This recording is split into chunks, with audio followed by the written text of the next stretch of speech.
The Turk family came to Bal Swan really as a family that Bal Swan was meant to serve.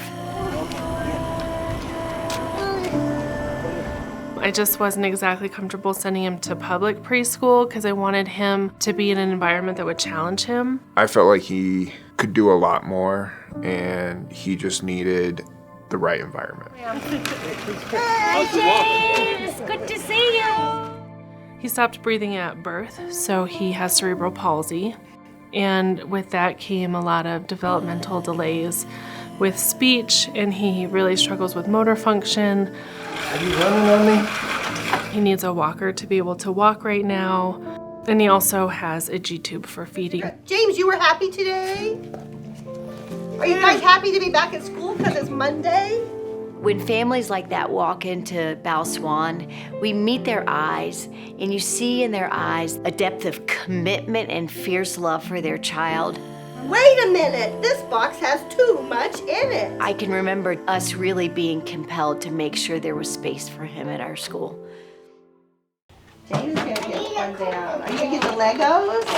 Okay, let's bring him out. To help transition James into our classroom, first we talked to the teachers that he was with the year prior. Let's turn this one around.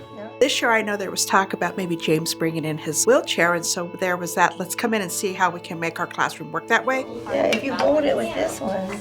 And then really talking to the parents too to see what their goals are for him and what we can do to make those come into fruition. It's pretty tall. They're always trying to innovate ways, even in the classroom. They found like little special scissors that are a lot easier for him to hold. Can you make it taller? How about I hold the base? And they usually give him like larger writing utensils. Putting it on. You're getting it there. James's goals this year are basically increasing his social skills to managing his emotions and feelings and how to problem solve, and then also fine motor skills. There we go. Oh.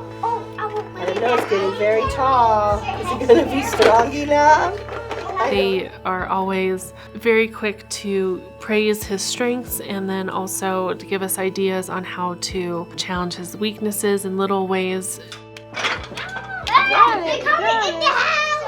All of the supports that are there for the parents are really important. They are the most important partnerships that we can have to help our relationship with the kids. I think it's ready to fall soon.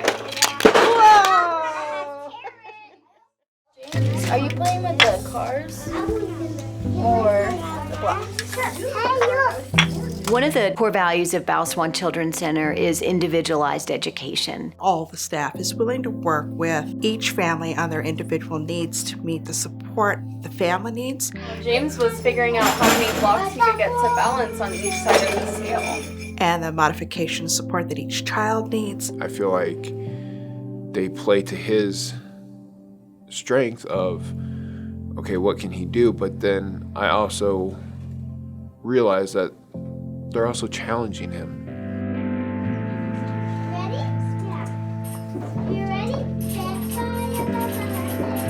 You always, as a teacher, plan an activity, and in your mind it's going to go beautifully and swimmingly, and then you see where the modifications have to come in.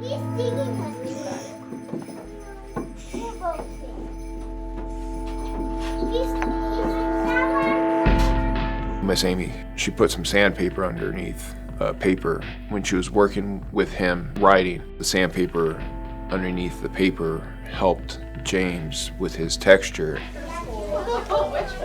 The correct grasp that we're working on in our fine motor skill, it's called a pincher grasp. It is the smallest motor skill that we have. Tuesday of last week, Miss Amy said, hey, today in class, James grabbed the crown and he grabbed it with his 2 fingers.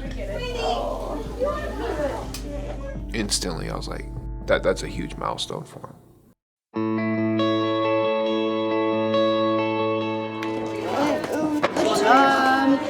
Next. There are so many ways that we collaborate day to day with his aides. Help me. And really communicate with them on that day-to-day basis. But there's also always conversations of how we can get James to not only be present in activities, but really fully engaged in them. I'm Gabby Lozano, and I am a para or an aide for James. Let's try. I'm with him in the classroom the whole time he's there. I do some physical help with him and educational help to supplement what the teachers are doing.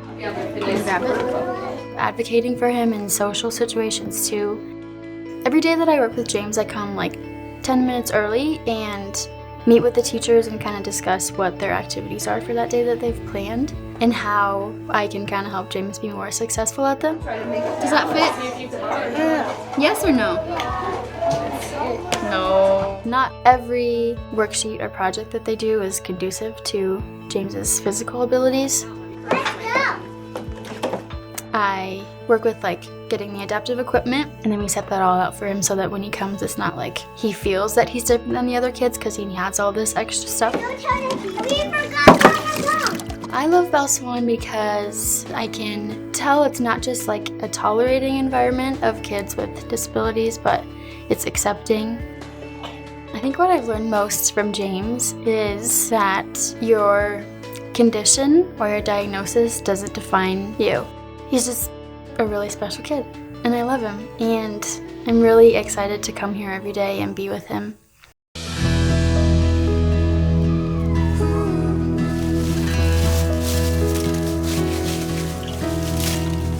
I'll be the one by your side through the good and all the times when we're laughing, when we're hurting. Causing a generation of kids to grow up knowing that they can include each other and be loving to each other and be gracious to each other. By doing that, they're changing the community and they're changing our little piece of the world.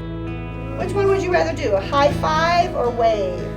They definitely set them up for success here, and then they give us ideas on how to set them up for success at home. Nice! Welcome to school, James. They don't put any limits on him, and so he doesn't see any limits in himself. Nice! Welcome to school, Caesar. Yeah! He is such a part of that class. The class wouldn't be the same without him, and we're better because he's there.